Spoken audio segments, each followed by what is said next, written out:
I'm Heather Morgan, 34 years old, and last Christmas, my mother looked me straight in the face across the dinner table and said, "All you do is take. You've never given anything to this family?" My sister followed with a smug laugh and told me if I had any self-respect, I'd leave right then and there, so I did. I got up from the table, full of the food I had paid for, walked out of the house I'd been keeping afloat, and didn't say a word to any of them. It wasn't the first time they'd taken me for granted, but it was the first time I decided to stop pretending it didn't hurt. The next morning, my phone rang. My mother was crying, but I only said one sentence before hanging up, and everything started to change before I go any further. Let me know where you're listening from in the comments, and hit that like and subscribe button if you've ever had to walk away from people who never saw your worth. I grew up in a small town tucked between flat cornfields and winding country roads, the kind of place where you know the same faces your whole life. My dad, Douglas, was the heart of our home.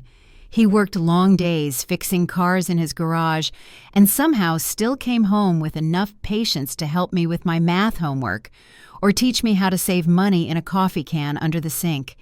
He was kind and steady and made you feel like you mattered just by how he listened when he died of a heart attack.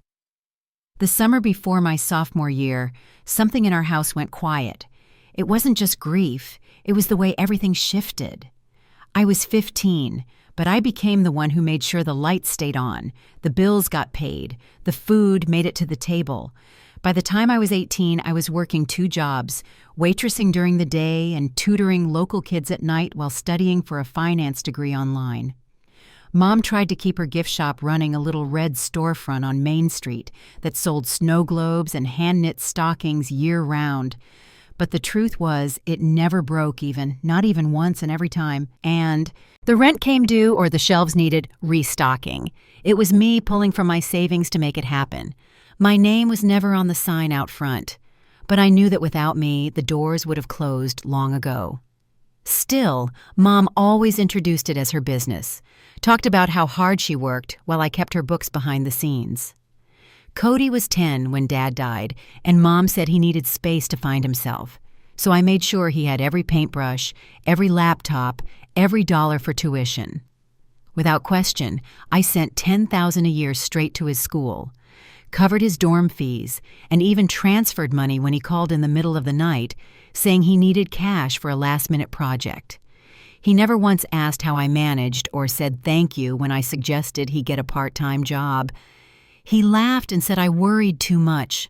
Mom backed him, told me I needed to loosen up, that he was still growing into his passion, and I needed to let him dream. Vanessa was older by a few years, but acted like she was the baby. She worked in marketing and claimed her rent and car payments always left her broke. So I covered her car loan every month, $400 that could have gone to my own future last spring. She said she was in a rough patch and asked for $1,500 to catch up. I wired it over and canceled my weekend plans to visit a friend out of state. Later that week, she posted pictures from Miami, new sandals, new drinks, new people, but not a word about the money. Family dinners always felt like walking into a play where everyone had memorized their roles, and mine was to be invisible. Mom gushed about Cody's latest art installation or Vanessa's social media campaign, like they were winning medals while I was helping half the town plan their retirement accounts, and got nothing more than a nod. One night I tried to speak up, said I might need to ease up on the shop payments since some of my clients were struggling and money was getting tight. Mom didn't even let me finish, she said. I was doing fine and shouldn't make everything about myself. Vanessa rolled her eyes and said, I was always whining. Cody didn't even look up from his phone.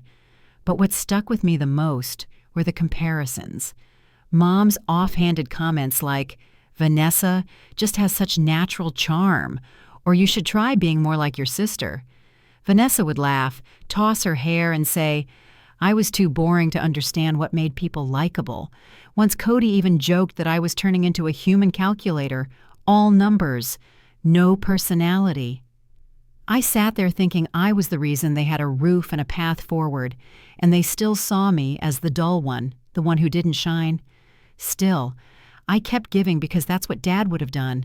I kept telling myself it was love that kept me there, love and duty and hope that someday they'd see me for more than what I could provide. But the older I got, the heavier it became. I'd stay up nights wondering how long I could keep this up, watching my emergency fund shrink every time one of them needed a favor. By last summer, I was 34 with no savings, no vacation days left, and no one in my family who saw what I was carrying. That's when the cracks started to show. I made one small suggestion about cutting back on the shop's rent, and it was like lighting a fuse. Mom didn't blink, said, "Figure it out like you always do." Vanessa laughed from the other room, said I was being cheap. Cody texted me an hour later, asking for another $200 for art supplies. Like nothing had changed, I sent it without thinking. But something inside me shifted. I didn't know it then, but that moment was the beginning of the end, and Christmas would be the last straw. I had spent weeks planning that dinner. Picked the recipes, bought the turkeys, even drove an hour out to get the good table wine my mom liked. I thought maybe this year, if everything felt right, they'd see me. Not the one who paid the bills, not the fallback, just me.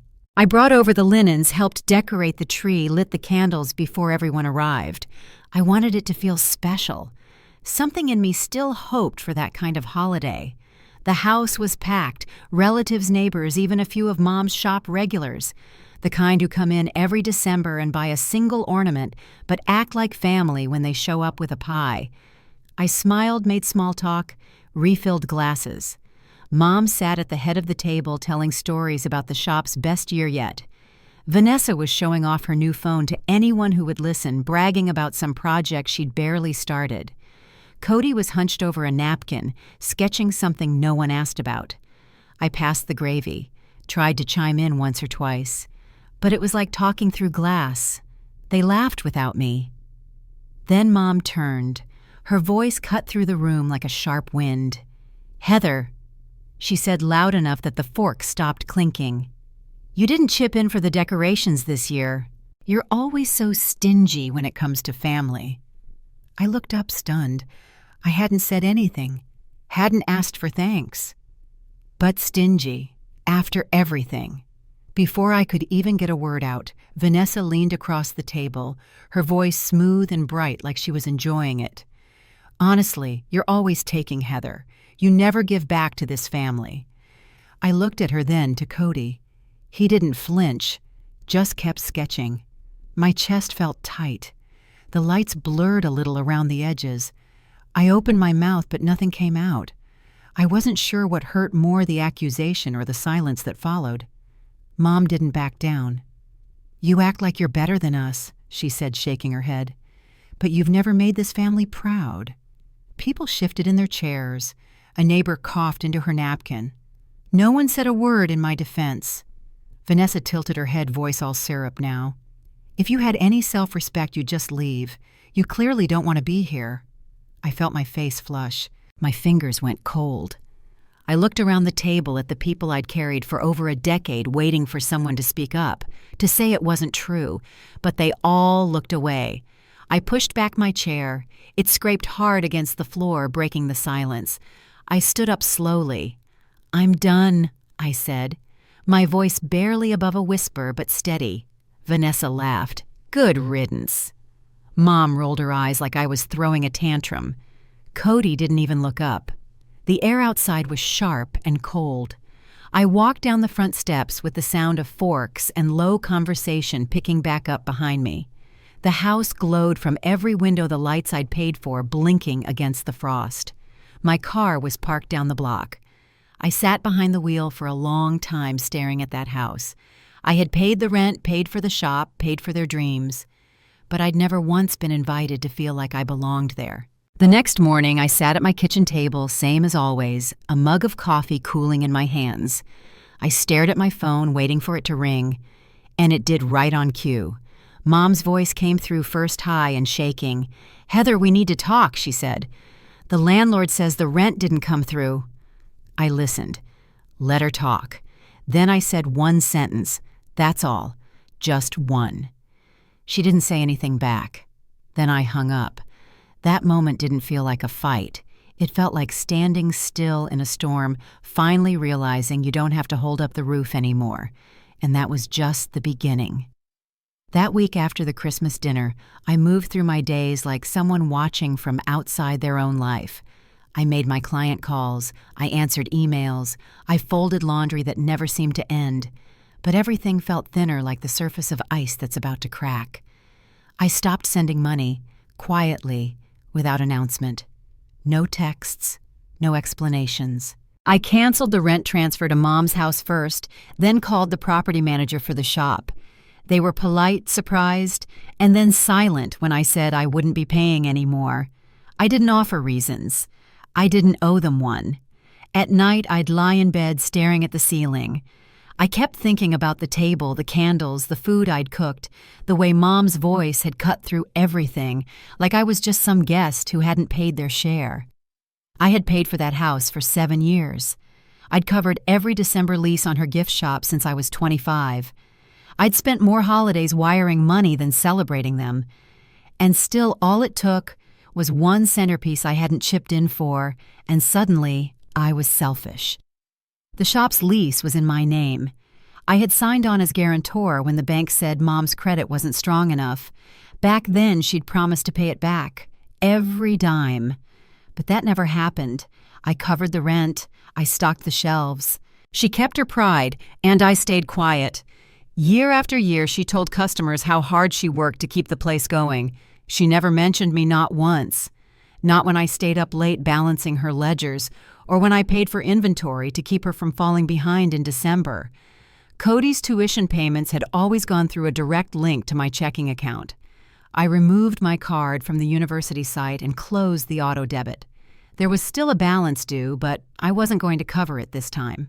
The last call I'd taken from him had been a 2 a.m. request for money to finish a sculpture project. I'd sent it even though it meant skipping groceries for myself that week. He never followed up. Not with a thank you, not with an update, just another charge like I was a card that never declined. Vanessa's car payments were next. I'd been covering them for almost 3 years. She said her job didn't pay enough, that her bonuses were always late.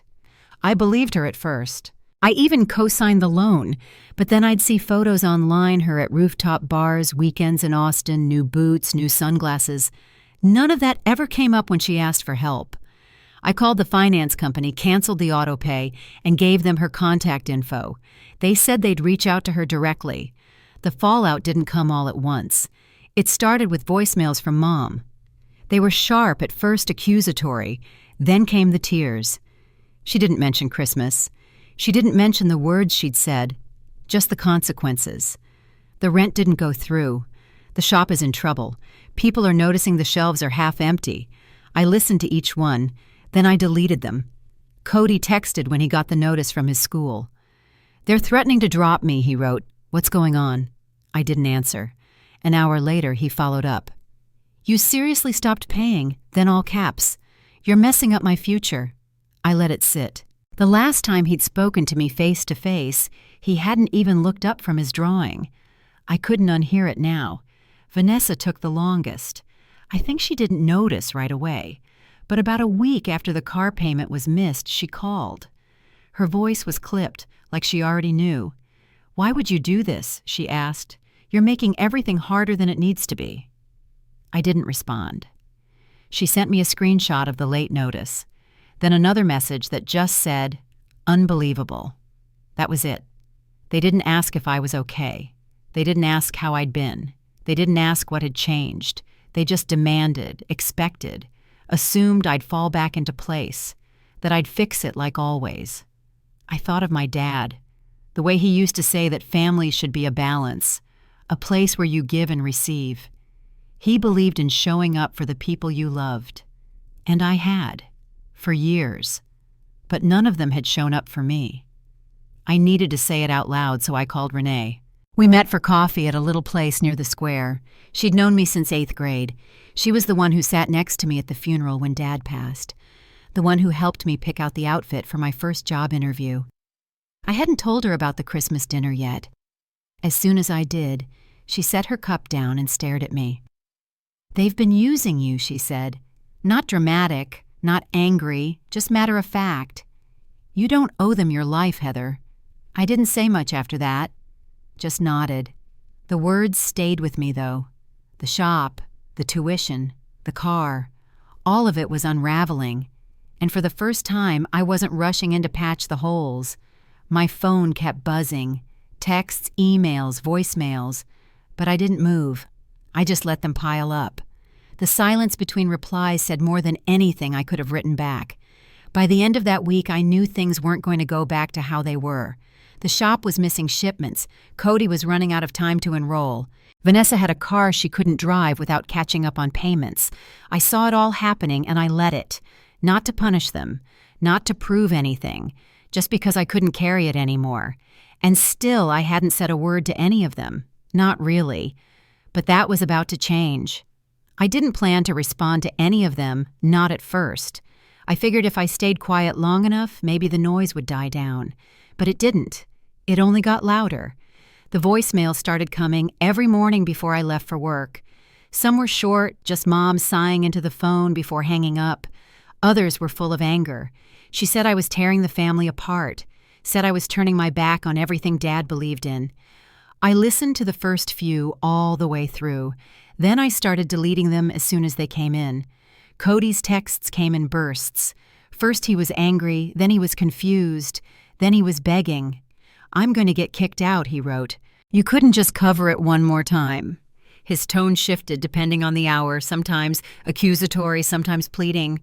But not once did he ask what was going on with me. Not once did he say sorry. Vanessa stayed off the phone. She preferred to make her point online. A few days after the missed car payment notice hit, she posted a photo of herself standing outside Mom's gift shop with the caption, "Some people only care about themselves. Family means nothing to them." She tagged me. The post took off fast, shared by friends, neighbors, even a few of Mom's customers. The comments followed. "How could anyone be so heartless? Hope she's proud of herself." I saw names I recognized, people I'd helped with their taxes, people I'd loaned money to once upon a time. None of them knew the truth. It hit me late one night scrolling through the thread, reading comment after comment. I had been invisible for so long, and now that I'd finally stepped away, I was visible for all the wrong reasons. I put my phone down and sat at the edge of my bed in the dark. For the first time in years, I felt like I didn't know who I was outside of them, outside of being the one who always showed up. The next morning, I met Renee at her classroom during lunch break. She taught 3rd grade, now always had a quiet way of knowing when to speak and when to listen. I told her about the post, showed her the comments. I didn't expect her to do anything. I just needed someone to see it. She scrolled for a minute, her expression tight, then looked up.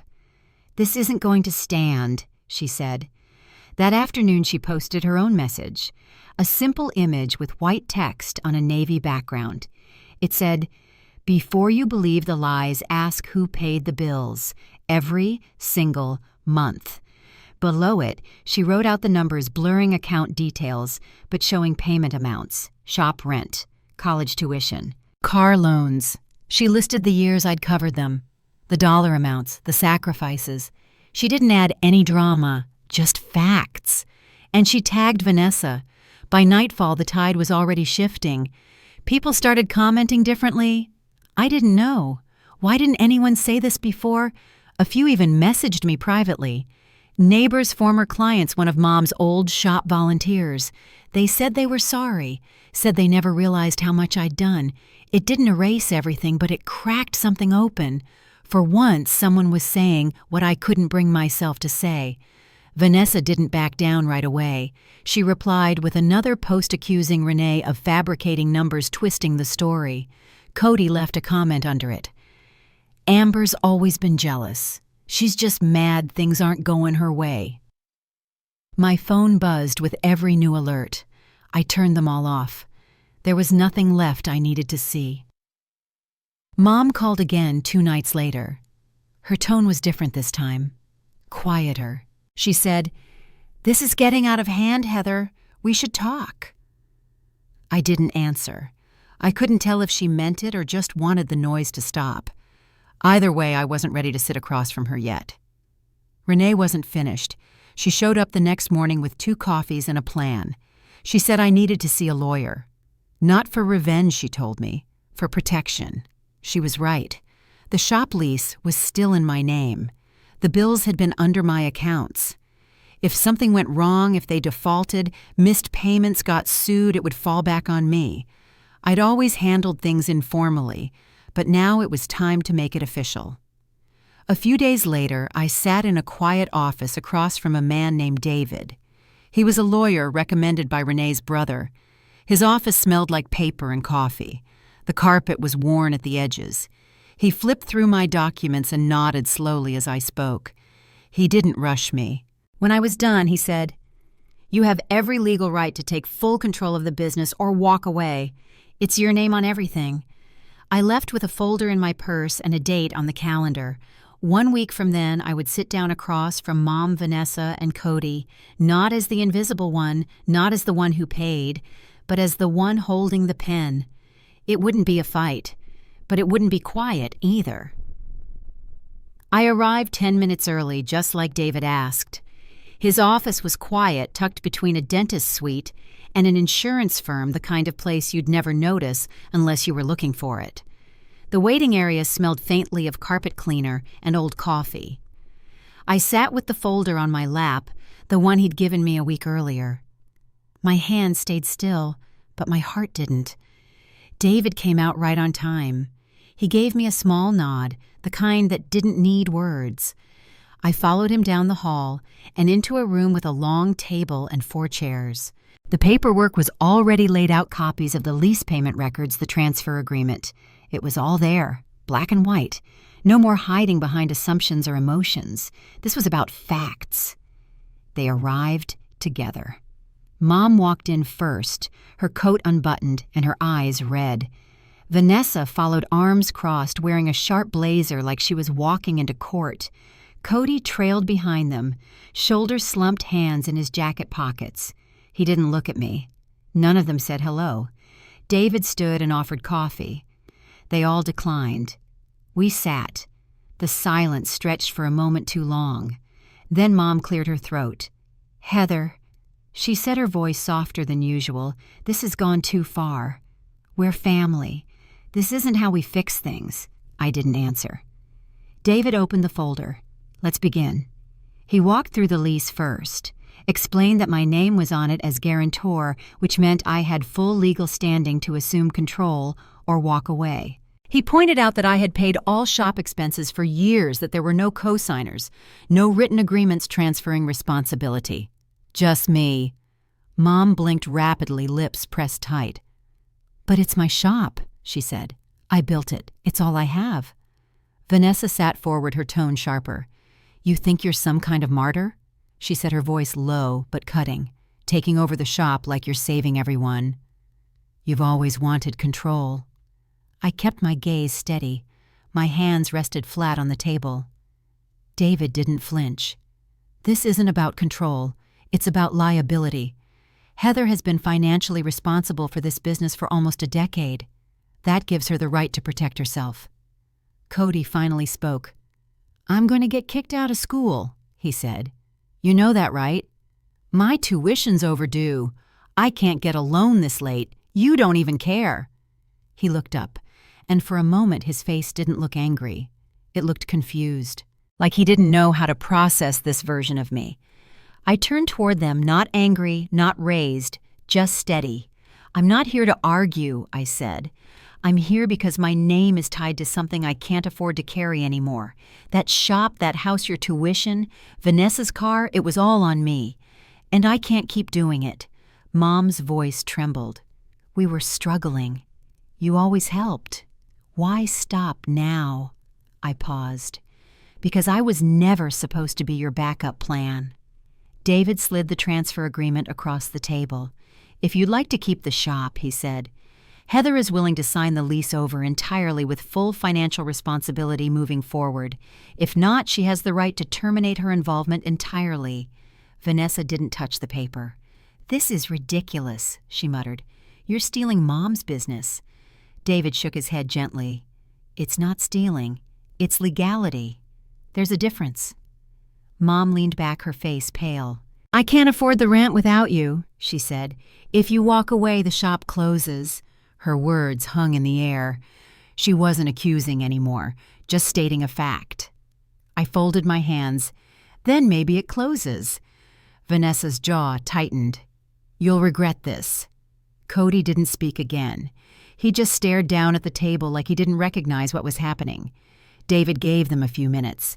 Mom stared at the paper, but didn't pick up the pen. Vanessa pushed back her chair, the scrape loud against the floor. "Let's go," she said. Mom stood slower this time. At the door, she turned back. "You're not my daughter anymore." Then they left. The silence after they were gone wasn't peaceful. It was thick and quiet, like the moment after a storm. David leaned back in his chair. "You did the hard part," he said. I nodded, but I didn't feel finished. Just emptied. We signed the final papers. I left with the shop in my name formally, legally, completely. I didn't know yet what I was going to do with it. But for the first time, the decision would be mine. And they would have to face their own lives without me. The shop closed its doors 2 months after that meeting. No announcement, no sale signs, no warm farewell post on the shop's old Facebook page, just a handwritten note taped to the inside of the glass. Closed until further notice. The shelves had been nearly empty for weeks. The suppliers had already pulled back, and the last invoice had gone unpaid. I didn't reach out. I'd already transferred the lease back to the property manager. My name was cleared. Whatever happened to the shop after that, it wasn't mine to carry anymore. I heard through Renee that Mom had tried to gather a few of her regulars, hoping to scrape together a plan. She even called a few of the local churches to see if anyone could help save the shop. But there wasn't anything left to save. The rent was too high, the inventory was gone, and I wasn't sending the money that used to make it all look like it worked. One morning on my way to the office, I saw a moving truck backed into the alley beside the building. A man with a clipboard was directing 2 others who were loading plastic bins of decorations and folded wire shelving into the truck. The red and gold sign above the door had already been taken down. I didn't stop the car, just kept driving. Cody's situation unraveled around the same time. Without my payments, the balance on his tuition account sat unpaid. After the second late notice, the university dropped him from enrollment. Renee said she saw him back in town staying with a friend who worked part-time at a gas station. He'd been talking about picking up work at a print shop, maybe selling commissions online. He hadn't reached out to me directly since that last meeting. I thought about the years I'd covered his dorm fees, the phone calls where he said he'd make me proud, and the quiet way he used to sign off. "Thanks, Heather. You're the best." He'd said it often, but never like he meant it. Not once. The house came next. Mom had been behind on rent since I stopped paying, but the property owner had been lenient, probably out of habit, assuming the checks would start back up. But once the late notices turned to final warnings, there wasn't anything left to hold off the eviction. By the start of winter, they were gone. No one told me where they moved. Maybe a smaller place, maybe out of town. Renee said Vanessa's social media had gone quiet. The usual photos of spa days and brunches had been replaced with vague complaints about life being unfair and some people never appreciating what you give them. There were no names, but I knew who she meant. Mom's number still worked, but the voicemails stopped coming. I hadn't blocked her. I just let the silence stay where it was. And it stayed. My own house felt unfamiliar at first, like I'd moved into a quieter version of myself. I'd wake up on weekends and forget that there weren't bills waiting to be paid for other people. I'd look at my bank account and see balances that didn't immediately vanish into someone else's life. The quiet wasn't always comfortable, but it was honest.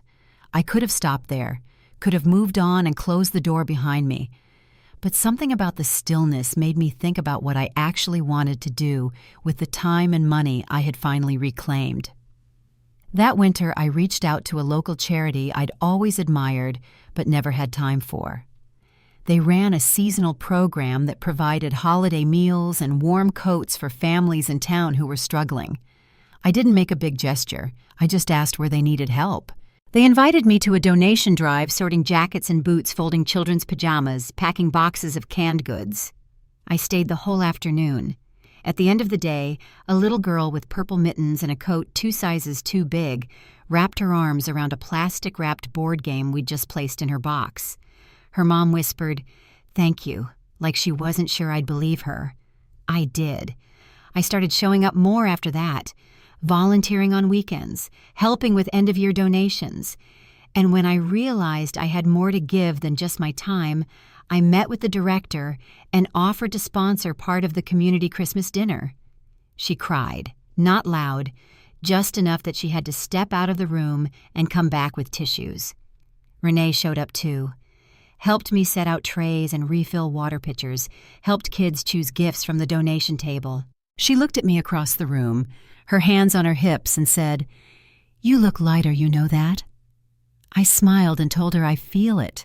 For the first time, I was using what I had for something that felt real, something that didn't disappear the moment I gave it, something that didn't leave me empty. That winter passed slowly, but it didn't drag. The shop was gone, the house was quiet, and for the first time in my adult life, I didn't feel responsible for anyone but myself. I didn't know what came next, but I knew I'd never go back. Spring came early that year. The snow melted fast, and the breeze that came through the open kitchen window didn't bite the way it used to.